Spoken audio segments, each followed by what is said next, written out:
Good morning students. आज हम grammar chapter का new topic subject verb agreement ये पढ़ने जा रहे हैं। डेफिनेशन लिखना है इसकी। यहाँ पर मैं आपको समझा देता हूँ। सब्जेक्ट वर्ब एग्रीमेंट मतलब सब्जेक्ट और वर्ब इनके बीच क्या समझौता है, किस प्रकार सब्जेक्ट होगा और किस प्रकार वर्ब को यूज करना है। तो यहाँ हम इसमें ये समझेंगे कि सब्जेक्ट के अनुसार वर्ब का एग्रीमेंट कैसा है, तो उसमें हम रूल्स को इन्वॉल्व करेंगे, तब जाकर हमारा जो ये टॉपिक है वो क्लियर होगा। तो आप हेडिंग डालो सब्जेक्ट वर्ब एग्रीमेंट।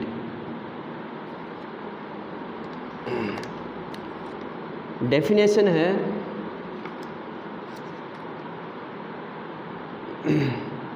लिखना। सब्जेक्ट वर्ब एग्रीमेंट की डेफिनेशन है इन एवरी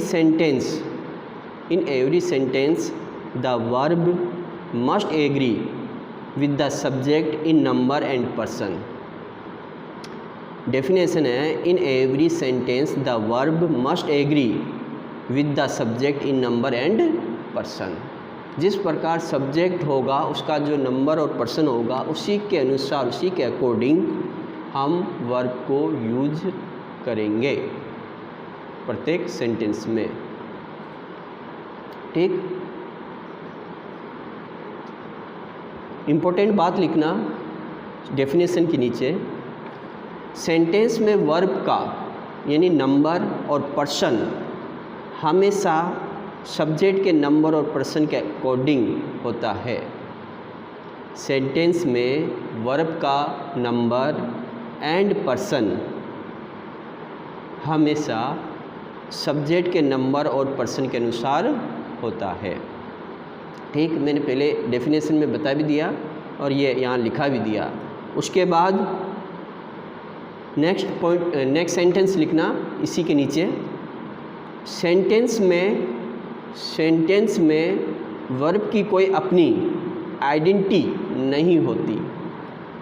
सेंटेंस में वर्ब की कोई अपनी आइडेंटिटी, पहचान नहीं होती है।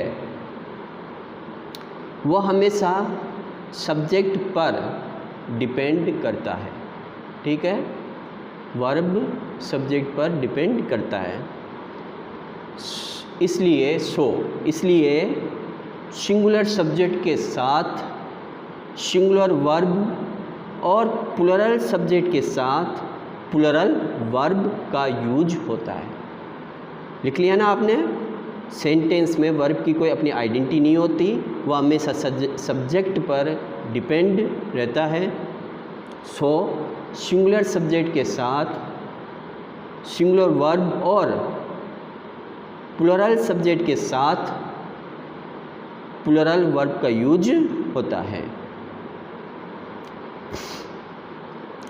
नेक्स्ट सेंटेंस लिखना सूटेबल SUITABLE। सूटेबल वर्ब का यूज करते समय हमें डिफरेंट टाइप्स प्रॉब्लम आती है। हमें निम्न प्रकार की कठिनाई आती है। वो कौन सी है वो लिखना। जैसे फॉर एग्जांपल जब, देन। दोबारा बोल देता हूँ। सूटेबल वर्ब का यूज करते समय हमें कठिनाई तब आती है जब, पॉइंट में लिखना अब कौन कौन सी करनी है कठिनाई प्रॉब्लम आती है।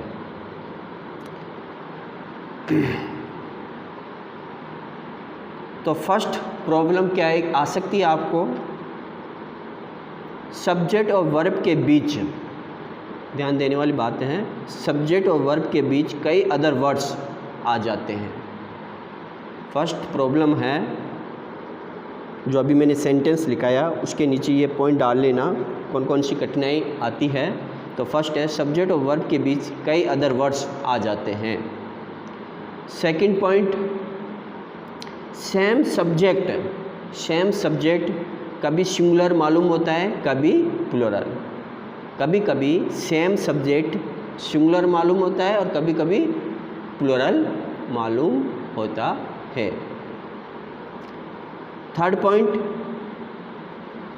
कभी कभी word order WORD, word order ऐसा होता है कि सब्जेक्ट को लोकेट करने में, पहचान करने में हम भूल कर बैठते हैं। कभी कभी वर्ड ऑर्डर ऐसा होता है कि सब्जेक्ट को लोकेट करने में, पहचानने में हम भूल कर बैठते हैं।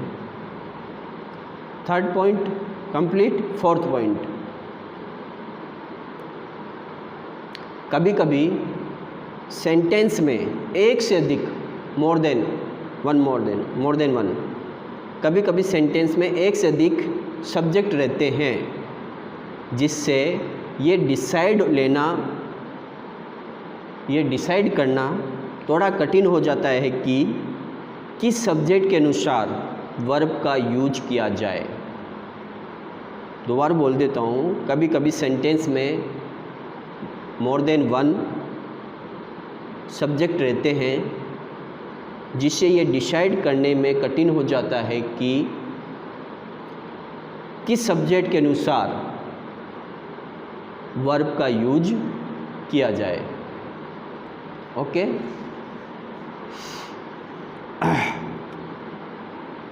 अब हम ओरल में समझो तो ठीक, जो सेंटेंस जो मैं अब लिखाऊंगा या फिर रिटर्न लिखना चाहो तो लिख सकते हो। रूल्स को डिटेल में समझने से पहले हमें ये जान लेना चाहिए कि नाउन के अंत में जब एस और यस लगता है तो वह प्लूरल हो जाता है, परंतु वर्ब के अंत में जब एस और यस लगता है तब वह सिंगुलर हो जाता है। क्या बोला मैंने? रूल्स को डिटेल से समझने से पहले हमें ये जान लेना चाहिए कि नाउन के अंत में जब एस और यस लगता है, नाउन के अंत में जब एस और यस लगता है तब वह प्लूरल हो जाता है, परंतु वर्ब के अंत में जब एस और यस लगता है तब वह सिंगुलर हो जाता है। अब इसको कैसे समझेंगे? तो आप एक चार्ट बनाओ, ये चार्ट को आप नोटबुक में लिखो। अब चार्ट को किस प्रकार बनाओगे आप? दो भाग में डिवाइड कर देना, नाउन और verb. First part noun, second part verb. क्योंकि हम यहाँ सब्जेक्ट वर्ब कॉन्कर्ड यानी एग्रीमेंट को समझने के लिए ये चार्ट ज़रूरी है। और यह यहाँ पर इसी की बात की जा रही है, सब्जेक्ट वर्ब का क्या समझौता है, किस प्रकार हम इसको समझ सकते हैं इस ग्रामर चैप्टर को। तो एक चार्ट बनाओ आप, दो भाग करना, नाउन प्लस वर्ब का। अब नाउन को भी दो भागों में बांटना और वर्ब को भी दो भागों में बांटना। तो नाउन को सिंगुलर और प्लूरल में बांट दो, किसमें? सिंगुलर और प्लूरल में। वर्ब को प्लूरल और सिंगुलर में, नाउन को सिंगुलर और प्लूरल में और वर्ब को प्लूरल सिंगुलर में। इसी प्रकार जैसे मैं बोल रहा हूँ उसी प्रकार हमें चार्ट बनाना है। तो यहाँ पर नाउन के लिए मैं लिखा रहा हूँ जो सिंगुलर प्लूरल। तो अगर नाउन सिंगुलर है तो मैं आपको एग्जाम्पल बता रहा हूँ। सिंगुलर में क्या लिखना है, प्लूरल में किस प्रकार होगा। नाउन के लिए गर्ल, इधर क्या हो जाएगा? गर्ल्स, एस लग जाएगा। Boy, boys. Branch, branches. Tree, trees. दो बार बोल दे तो girl, girls. Boy, boys. Fox, foxes. Branch, branches. Tree, trees. ये आपका नाउन। वर्ब के लिए प्लूरल सिंगुलर इधर प्लूरल क्यों लिखाया, उधर सिंगुलर क्यों लिखाया, तो कंपेयर कर लेना आप। तो एग्जाम्पल लिखो, प्लूरल में गो, उधर सिंगुलर में गोज। वर्ब और सब्जेक्ट का एग्रीमेंट देखो किस प्रकार सेंटेंस में सब्जेक्ट और वर्ब आते हैं। तो plural go, singular goes, do does, write writes, WRITE write writes, fly flies, FLY उधर Y की जगह IES कर देना, ईट ईट्स S लगा देना, गो goes, do does, write writes, fly flights, flies, eat Yeats. ये आपका चार्ट कंप्लीट। इससे आप समझ जाओगे कि नाउन का सब्जेक्ट है, नाउन मीन्स सब्जेक्ट सिंगुलर होगा तो वर्ब कैसी होगी, अगर सब्जेक्ट प्लूरल होगा तो उधर वर्ब किस प्रकार होगी। इस चार्ट से आप समझ जाओगे। अब चार्ट के नीचे एक इम्पोर्टेंट बात लिखना, चार्ट के नीचे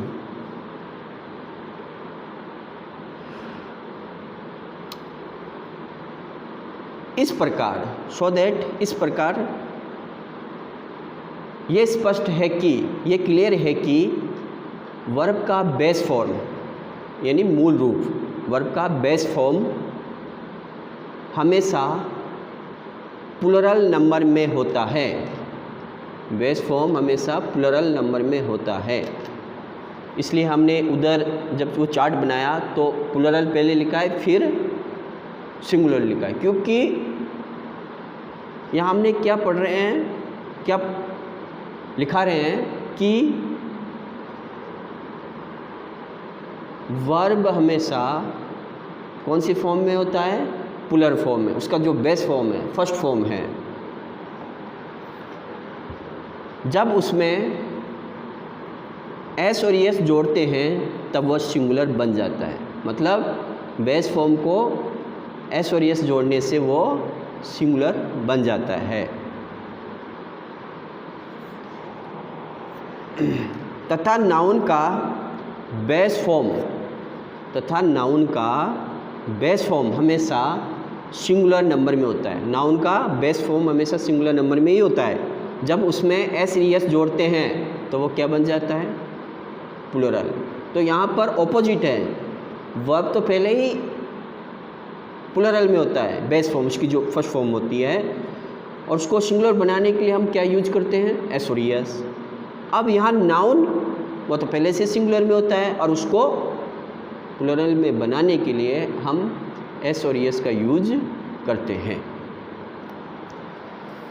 तो आप समझने के लिए आपको नोटबुक में लिखना होगा, थोड़ा माइंड को एक जगह रखना होगा और बार बार समझने के लिए बार बार सेंटेंस जो मैंने लिखाया है उसको रिवीजन करना है, तब जाकर ये दिमाग में बैठेगा कि मेरे कहने का मतलब मीनिंग है क्या।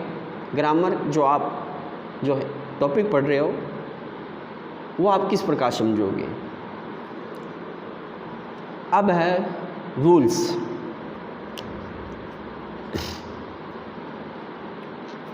Rules regarding subject verb agreement. Topic डालना, हेडिंग डालना, rules regarding subject verb agreement. तो फर्स्ट पॉइंट है, रूल्स को समझने के लिए फर्स्ट पॉइंट लिखा देता हूँ, सिंगुलर सब्जेक्ट के साथ, सिंगुलर सब्जेक्ट के साथ सिंगुलर वर्ब तथा प्लूरल सब्जेक्ट के साथ प्लूरल वर्ब का यूज किया जाता है। फर्स्ट पॉइंट है, फर्स्ट रूल है, सिंगुलर सब्जेक्ट के साथ सिंगुलर वर्ब तथा प्लूरल सब्जेक्ट के साथ प्लूरल वर्ब का यूज किया जाता है। अब कैसे, फॉर एग्जांपल चार्ट बनाओ, फिर वापस एक चार्ट बनाओ। फर्स्ट पॉइंट में 4 टाइप्स करना है इसके, डिवाइडेशन 4 पार्ट्स में। पहला है सिंगुलर सब्जेक्ट, फिर है सिंगुलर वर्ब, फिर है प्लूरल सब्जेक्ट, फिर है प्लूरल वर्ब। कि अगर सिंगुलर सब्जेक्ट होगा तो सिंगुलर वर्ब आएगी, प्लूरल सब्जेक्ट होगा तो प्लूरल वर्ब आएगी। अब एग्जाम्पल लिखो, सेंटेंस के रूप में है एग्जाम्पल। तो पहला जो है सिंगुलर सब्जेक्ट, उसमें लिखना सुधीर, कोई सा भी नाम, Sudhir, SUDHIR, SUDHIR, Sudhir rights, WRITES, full stop. तो यहाँ आपने देखा सुधीर के लिए सिंगुलर वर्ब आई है, राइट्स, यस लग गया है। अब है प्लूरल सब्जेक्ट की ओर जाओ, अंजनी एंड सुरेश, अंजनी एंड सुरेश, ये आपका प्लूरल सब्जेक्ट हो गया। अब प्लूरल वर्ब क्या आएगी, right, WRITE, full stop, S और यस हट गया। जिस प्रकार सब्जेक्ट है उसी प्रकार वर्ब आ गई। उसके बाद है वापस सिंगुलर सब्जेक्ट की ओर जाओ, द बॉय, सिंगुलर वर्ब क्या आएगी, रीड्स। हम किसी प्रकार का सेंटेंस बना सकते हैं, यहाँ समझाने के लिए मैं बोल रहा हूँ, आप अपना भी सेंटेंस यहाँ बना सकते हो। तो रीड्स, सिंगुलर वर्ब क्या आएगी, रीड्स, द बॉय के लिए रीड्स, READS, फुल स्टॉप। अब प्लूरल सब्जेक्ट की ओर जाओ, द बॉयज़, उसके लिए क्या आएगा, रीड, READ, फुल स्टॉप। फिर सिंगुलर सब्जेक्ट की ओर जाओ, द गर्ल, वर्ब सिंगुलर आएगी, plays, PLAYS, full stop. Plural subject की ओर जाओ, द गर्ल्स और प्ले, फुल स्टॉप। फिर सिंगुलर सब्जेक्ट में the women, singular verb sings, SINGS, full stop. फिर प्लूरल सब्जेक्ट की ओर जाओ, द वुमेन। अब यहाँ वुमेन प्लूरल कैसे बना, WOMEN, वहाँ MAN था या MEN है, इसलिए प्लूरल सब्जेक्ट है।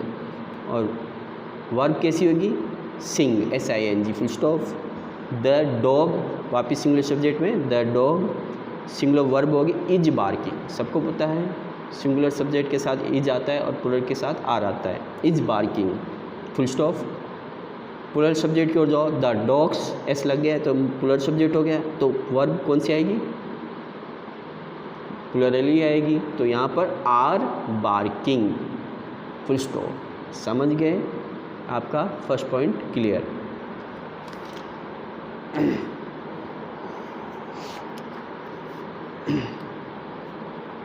किसी सेंटेंस में यदि दो सिंगुलर सब्जेक्ट्स, सेकंड पॉइंट है, समझने की कोशिश करना, किसी सेंटेंस में यदि दो सिंगुलर सब्जेक्ट्स एंड से जुड़े हो, किससे, एंड से, AND, तो उस सेंटेंस का सब्जेक्ट प्लूरल होगा। बिल्कुल पता है, आपको भी पता है, क्योंकि हमने बहुत सेंटेंस पढ़ते हैं।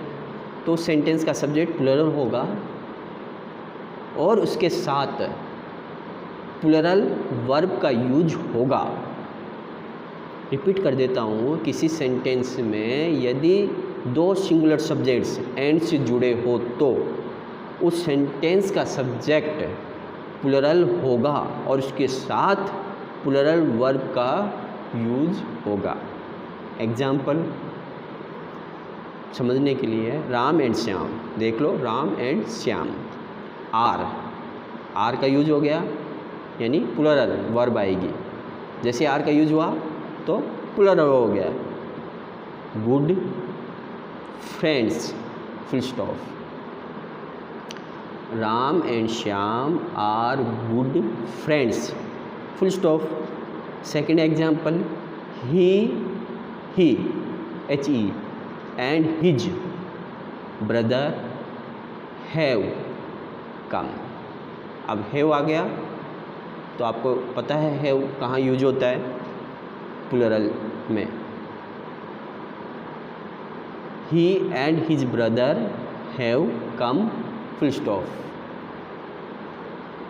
सब्जेक्ट प्लूरल है तो वर्ब भी प्लूरल ही आनी चाहिए, तो हमने यहाँ अकॉर्डिंग रूल्स के अनुसार ही यूज किया है।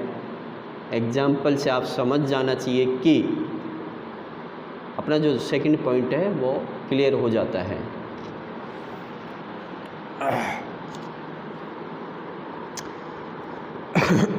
थर्ड पॉइंट है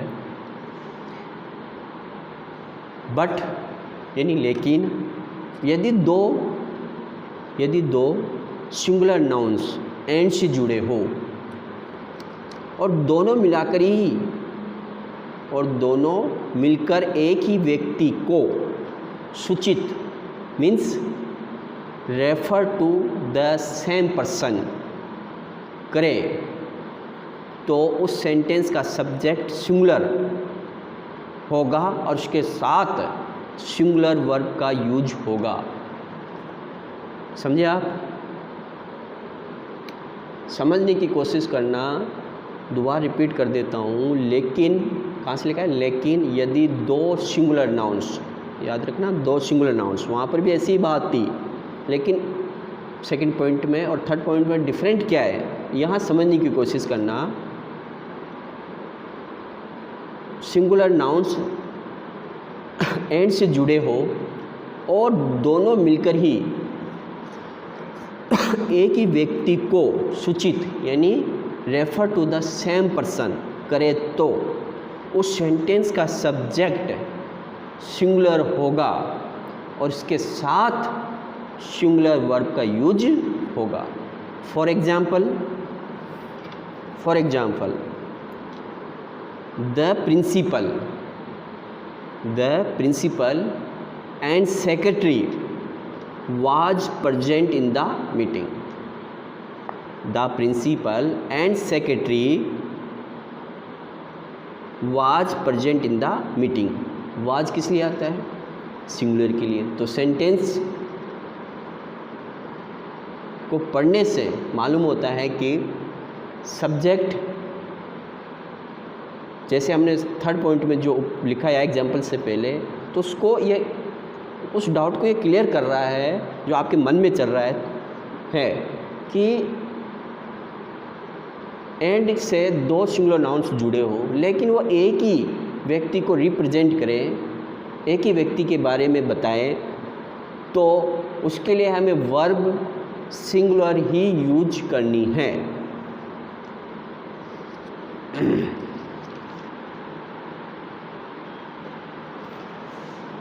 अब और समझने के लिए जो हमने थर्ड पॉइंट लिखा है, इसको अच्छी तरह समझने के लिए एक इम्पोर्टेंट बात लिखना, स्टार लगा के। जब एक ही नाउन के पहले, इम्पोर्टेंट बात है, इसको अच्छी तरह समझना, आपका बिल्कुल थर्ड पॉइंट जो आपके मन में जो डाउट है वो क्लियर हो जाएगा। जब एक ही नाउन के पहले आर्टिकल का यूज किया गया हो तो ये समझना चाहिए कि एक ही व्यक्ति की चर्चा है। जैसे कि ऊपर दिए गए सेंटेंस में, यानी अपने जो एग्जाम्पल अभी लिखाया है, आर्टिकल द का प्रयोग केवल फर्स्ट नाउन यानी प्रिंसिपल के साथ किया गया है, सेकंड नाउन सेक्रेटरी के पहले नहीं। इससे स्पष्ट होता है कि प्रिंसिपल और सेक्रेटरी एक ही व्यक्ति है, न कि दो व्यक्ति। ओके, रिपीट कर देता हूँ वापिस। जब एक ही नाउन के पहले आर्टिकल का यूज किया गया हो तो ये समझना चाहिए कि एक ही व्यक्ति की बारे में डिस्कस किया गया है। जैसे कि ऊपर दिए गए सेंटेंस में आर्टिकल द का प्रयोग केवल फर्स्ट नाउन यानी प्रिंसिपल के साथ किया गया है, सेकंड नाउन सेक्रेटरी के पहले नहीं। इससे ये क्लियर हो जाता है कि प्रिंसिपल और सेक्रेटरी सेम पर्सन है, न कि दो व्यक्ति। ठीक।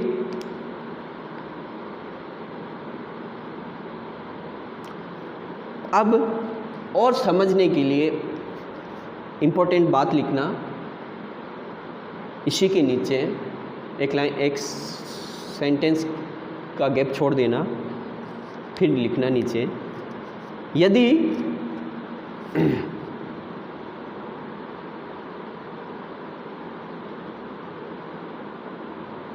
यदि दो नाउन्स एंड से जुड़े हो तथा दोनों नाउन्स के पहले आर्टिकल का यूज किया गया हो तो ये समझना चाहिए कि दो व्यक्तियों की चर्चा है, न कि वन पर्सन की।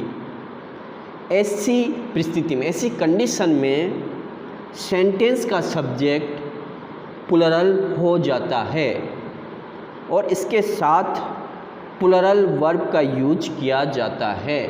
फॉर एग्जाम्पल, अब एग्जाम्पल जो हमने लिखाया है उसका हम लिखाएंगे। दोबारा रिपीट कर देता हूँ मैंने क्या लिखाया।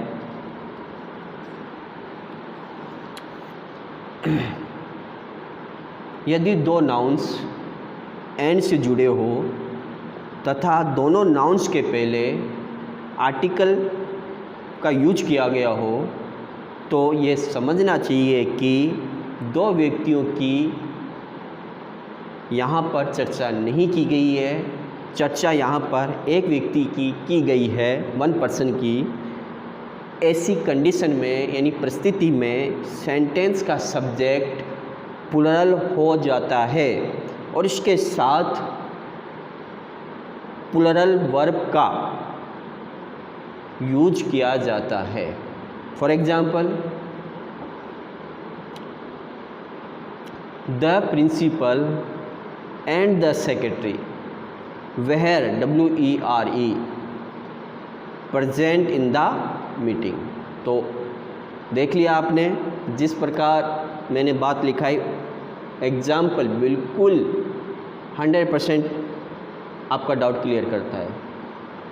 The principal and the secretary were present in the meeting, full stop.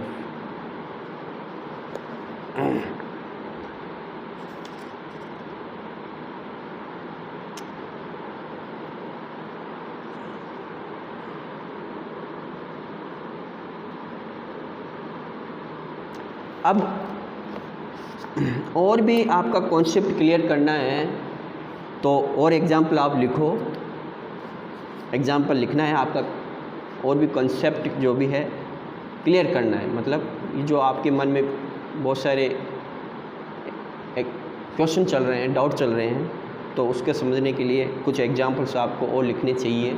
तो लिखो, a poet and philosopher has come. तो यहाँ पर एंड के पहले ए पोइट और एंड के बाद फिलोसोफर, तो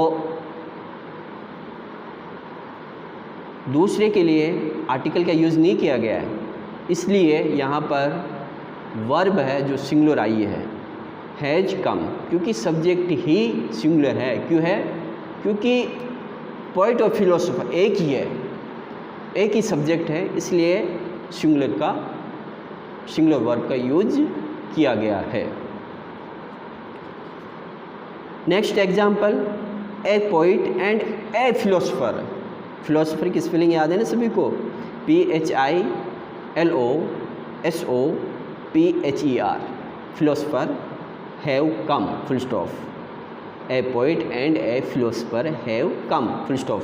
तो यहाँ हैव आया है, वह किस लिए आया आपको बता दिया गया है, क्योंकि यहाँ पर एंड से पहले जो सब्जेक्ट है उनके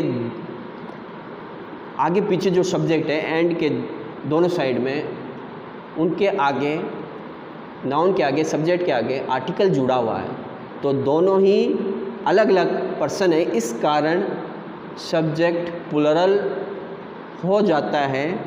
इसी कारण जिस प्रकार सब्जेक्ट प्लूरल होता है तो वर्ब भी प्लूरल ही आती है। तो यहाँ हमने हैव का यूज किया है। तो अभी के लिए यही, नेक्स्ट रूल्स को पढ़ने के लिए नेक्स्ट वीडियो में फिर मिलते हैं। थैंक्स।